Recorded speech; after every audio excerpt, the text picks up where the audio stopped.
for our Kababadella Be TV and so number say and then our bachan and so on hit Adomana Mamma non subscribe. Semi drop in the latest news to be our Obejibre and also on Sa Etumi Akabi. Now your Bora and Seminoma, not the latest news at for Etimi Abebomono. Yes, Torkornoo to face court and yes, Ningina and Sema and Abeto Dredger say misallocated funds be a mameno say a fan in Sassy. I mean MPP for Mojetin Bonnie too much. Every sector Mojetin Bonnie, energy sector Mojetin Bonnie, presidential Mojetin Bonnie, judiciary Mojetin day. Eh? Must say my Munpa Bonnie for papa MPP for. I mean, like there are gem mafias and all. What you have caused to this nation is so unfair. I mean, 1 minute team for kakra rather than personal interest, selfishness. No, eti for you mungrim na 1870 be na MPP for do machia sana. I'm say beba ya bad ya kan the munse bebrem. So it depends on what each president sees and deems fit. But once it is within the law, there's actually nothing wrong with that. So I think that it's a red herring. It is just to make noise. I'm told they are going to have a demonstration over this. That will not stop the president from still acting. The president will still go ahead. They can hemorrhage. The process will still go. They can bleed. The process will still go on. And we'll all see the end of this matter. I see. But then, do you think it's politically wise to have gone on this path? Which path? Of suspending the Chief Justice? You see, this constitution was made for the people of this country. And the framers of the constitution envisage citizen participation in governance. And so when you see instances where the constitution allows for petitions to come from the citizens, that is how the citizens can participate in the governance of this country. The participation of citizens requires that the president should also abide by the constitution. There is no politics in here. Come to think of it, if the NDC even wanted to remove her and there was nothing about her at all, how was the NDC going to remove her? Come to think. If President Mahama hated her so much and wanted to remove her, and there was nothing to show that she didn't even drink water that was meant for John Mahama, there had to be an establishment of there must be an establishment. And have they established it? The answer is yes. That is all. That is all you should look at. Purely law. Nothing more, nothing less. And I don't know why you are even going on that tangent. Well, that is it political? Questions. I'm asking, you need to answer. I'm asking yes. questions. So it's not political. I mean, this is questions that people are asking. I agree with you. So it is not political. It is that she has also acted in ways that has brought her office and herself into disrepute. Why would you misappropriate funds? Clearly, you can travel with your spouse officially, but you can't do that privately. Then you on your own want to change the process. And that is a lawyer. That is a judge. These matters come before her. She rules according to the law. Suppose this matter is going to court about how she changed the travel arrangement. Will she survive? As just a matter in court. So I am of the view that we should allow the process to go on, and when we get to the end, we will see. I have indicated here, my opening remarks is that it doesn't mean that she's already guilty. If she's able to disprove those allegations, she walks home and goes back to take her office. That's all. That's all. The likes of Sam Okudzeto, respected senior legal practitioner, says he doesn't see the Chief Justice really, coming back after this process. Does he know something that we don't, the rest don't know? Because this doesn't mean that when the earlier petition went to him, he said that he wrote that the opinion went to him, he saw wrongdoings, but yet covered them up. And so now that the new government is in, those wrongdoings will not be covered up, and that's why he's making those conclusions that he already knows that the Chief Justice might have done wrong things, but when the petition came before them, they closed their eyes on it. But this time, because the new government, I'm sure that's where he's coming from, that he can't see her surviving. If that is the case, I agree with him. Okay, well, we spoke to him earlier in the week, okay? But just recall that this is what Sam Okudzeto said regarding this suspension and then also the process at play right now. I'm going to be joined by Xavier Kuji, who speaks for the Ghana Bar Association as well. They issued a press statement this week on this matter. But this is Sam Okudzeto earlier in the week. Take a look. Well, let's put it this way. We live in a country which is very, very political, and perhaps sometimes it affects or it clouds people's judgment, conduct, action, utterances, and so on and so forth. But when there is a particular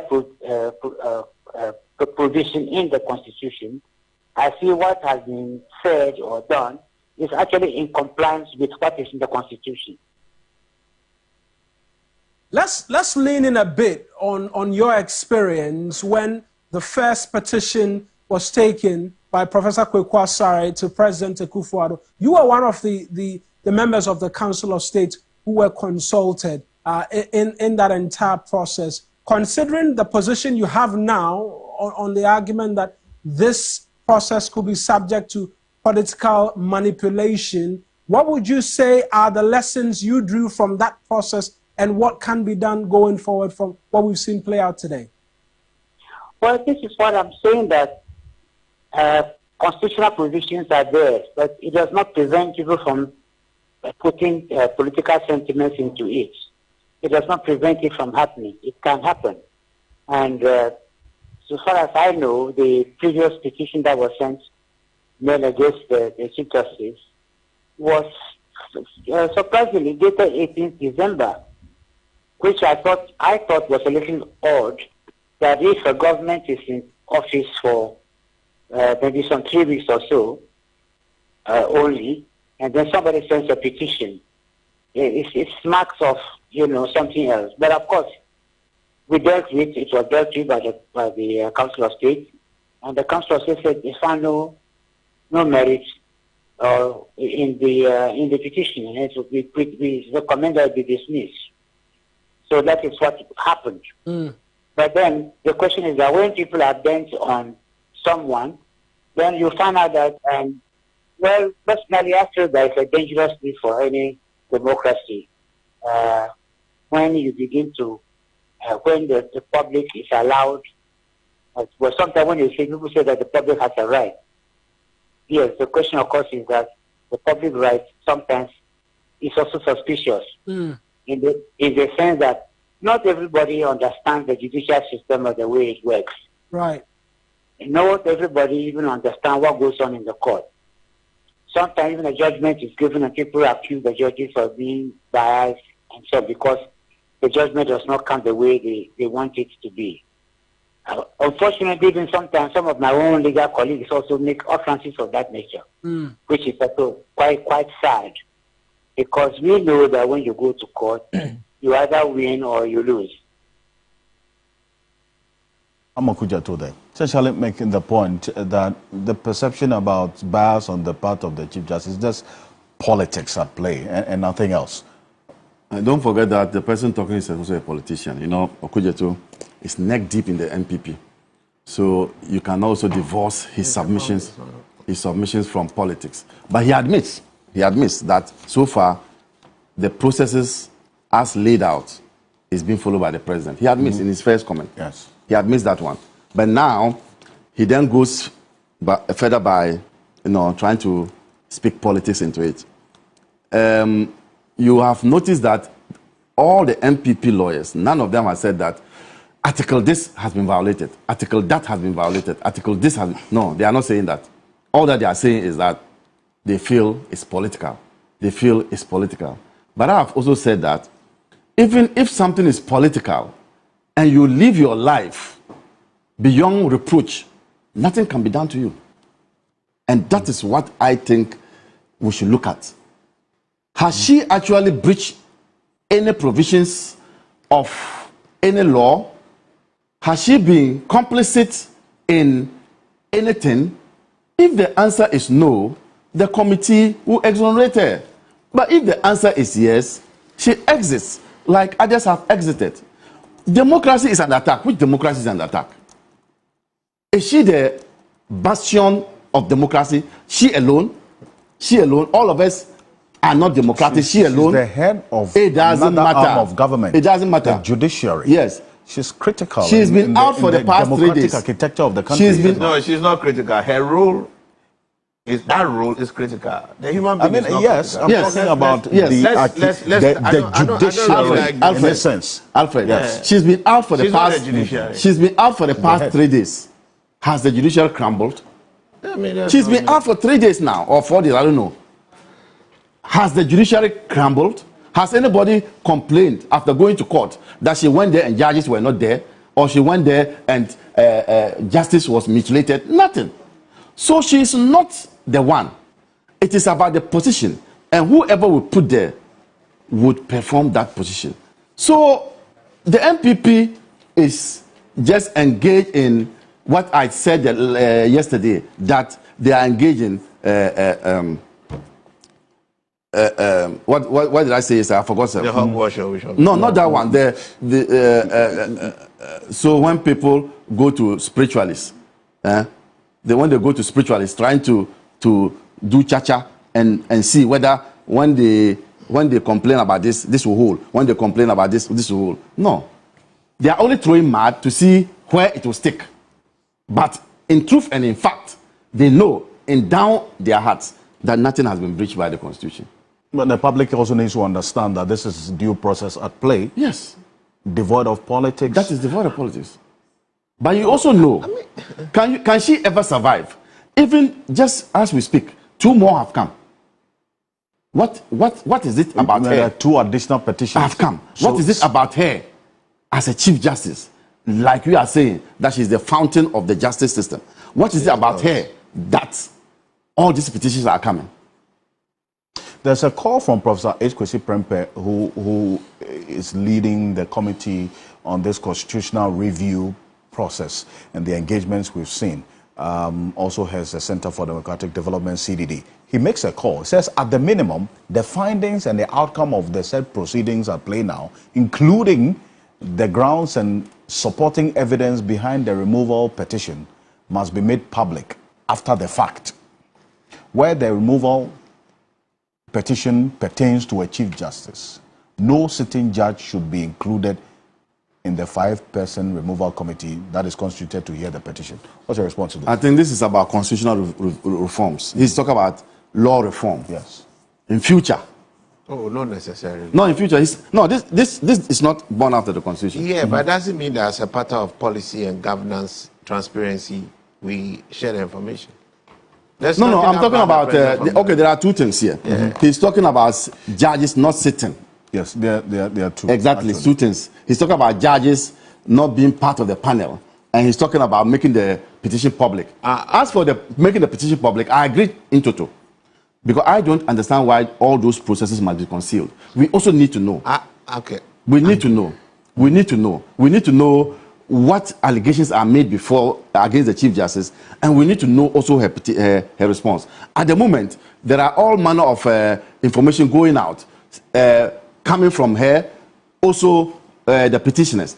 I don't know which one is the right one, but I think that carrying the people along from day one is important. I can understand why the framers of the Constitution try to say this should be in camera. It's because some allegations which may be detrimental to the unity of this country may come out. That is why they did that. But I don't think that we've come to a point where information sharing is key. But for what he is saying now, that this can only take place when the Constitution is amended, where about the 2 judges, whether the judges should sit or not. That is constitutional reform. He's talking about. Which he is leading the process. Yeah, he's leading. Thank you. But on this particular one, Senor, as well, you agree at least that at the minimum, I don't agree that information should be shared prior. I think that That's after the fact. I think it was clear. I think that after the fact, his recommendation is on point. Because people must have their actions explained to us.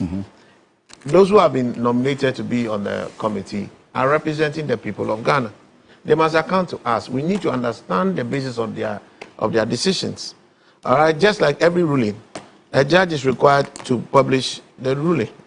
It should be accessible by everybody, and we all get guided by the outcome of the ruling. It should also be subject to public criticism. You know, that enhances our democracy and accountability.